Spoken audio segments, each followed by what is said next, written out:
এই বাচ্চাটার মাথার উপর ফ্যান ভেঙে পড়ছিল, যেটা আপনারা গতকালকের ভিডিওতে দেখছেন। অনেকেই কমেন্ট করছেন বাচ্চাটার বর্তমান কি অবস্থা সেটার আপডেট জানানোর জন্য। অনেকে আবার কমেন্ট করছেন ফ্যান ভেঙে গেছে, এটা সম্পূর্ণ কর্তৃপক্ষের দোষ।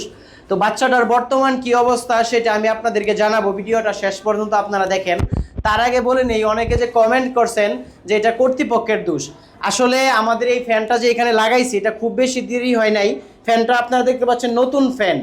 যদি এখানে নাটগুলা খুলে পড়ে যাইতো তাহলে এটা আমাদের অবহেলা থাকতো। মূলত ফ্যানের যে এখানে একটা ডেন্ডি বলে এটাকে, বা পাইপ সিস্টেম থাকে, এই পাইপের গোড়াটা ভেঙে গেছে, কোনো নাট থেকে খুলে নাই। সত্যি বলতে এই পাইপের গোড়াটা যে ভেঙে যাবে এটা কিন্তু আমরা কখনোই ভাবি নাই। তো আসলে এটা আমাদের দুর্ঘটনাটা আমাদের কপালে লেখা ছিল, হয়ে গেছে। তবে সবচেয়ে ভালো ব্যাপার হচ্ছে যে সে খুব বেশি আঘাত পায় নাই। আসলে ক্যামেরার অ্যাঙ্গেলের কারণে হয়তো মনে হয়েছে যে তার মাথার উপরে ফ্যানটা পড়ছে। সত্যি বলতে এই ফ্যানটা তার মাথার উপরে হালকা লাগছে, স্লিপ খায় পিছন দিকে পড়ে গেছে।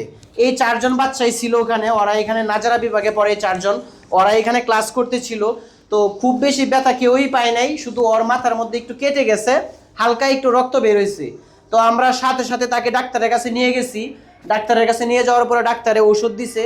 তো ডাক্তারকে জিজ্ঞেস করছিলাম যে এটা কোনো এক্স-রে বা সিটি স্ক্যান করানো লাগবে কিনা। তো ডাক্তার বলছে যেহেতু খুব বেশি আঘাত পায় নাই, ডাক্তারও তাকেও বারবার জিজ্ঞেস করছে তুমি কি বেশি ব্যথা পাইতেছো কিনা। সে বললো যে হালকা ব্যথা করতেছে, যেহেতু একটু কেটে গেছে। ফ্যানটা মূলত তার এই যে এই পাশে লেগে পিছন দিয়ে স্লিপ খায়া পড়ে গেছে, যার কারণে সে একটা বেশি ব্যথা পায় নাই। তো তুমি বলো এখন তোমার কি অবস্থা? আলহামদুলিল্লাহ, আমার অনেক ভালো অবস্থা। এখন কি এটা ব্যথা করতেছে? হালকা ব্যথা করে যখন একটু চাপ লাগে। এমনি তো বেশি ব্যথা পাচ্ছ না তো নাকি? জি না। আর তোমার শরীরে তো লাগছে, তুমি কি বেশি ব্যথা পাইছো? জি না। তোমার কি অবস্থা মাহমুদুল, তুমি বেশি ব্যথা পাইছো? জি না। নাসিমা রাফাত, তুমিও তো ছিলা ক্লাসে, কি বেশি ব্যথা পাইছো? জি না। তোমার গায়ে কি লাগছিল?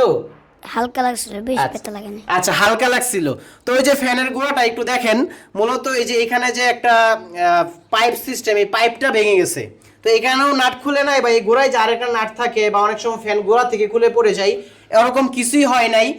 এরকম কিছু হইলে বলতে পারতেন আমাদের অবহেলা, আর আমরা কিন্তু নিয়মিত ফ্যান চেক করে থাকি। তো আলহামদুলিল্লাহ বাচ্চাটা বেশি ব্যথা পায় নাই, এই আপডেটটাই জানার ছিল। অনেকেই কমেন্ট করছেন যে ভাই বাচ্চাটার পরবর্তী আপডেট জানানোর জন্য, যার কারণে আমরা এই ভিডিওটা করলাম। আর আলহামদুলিল্লাহ এই ফ্যান ভাঙার সাথে সাথেই কিন্তু আমরা এখানে একটা নতুন ফ্যান লাগাই ফেলছি। আর এটা হচ্ছে পাকিস্তানি কাশ্মীরি ফ্যান, এখন কিন্তু দামি ফ্যান লাগানো হয়েছে। আশা করা যায় যে আর বাড়বে না। তো একটু ব্যথা পাইছে, এদের ব্যথাটা যেন তাড়াতাড়ি ভালো হয়ে যায়। তো সকলে ভালো থাকবেন, আসসালামু আলাইকুম।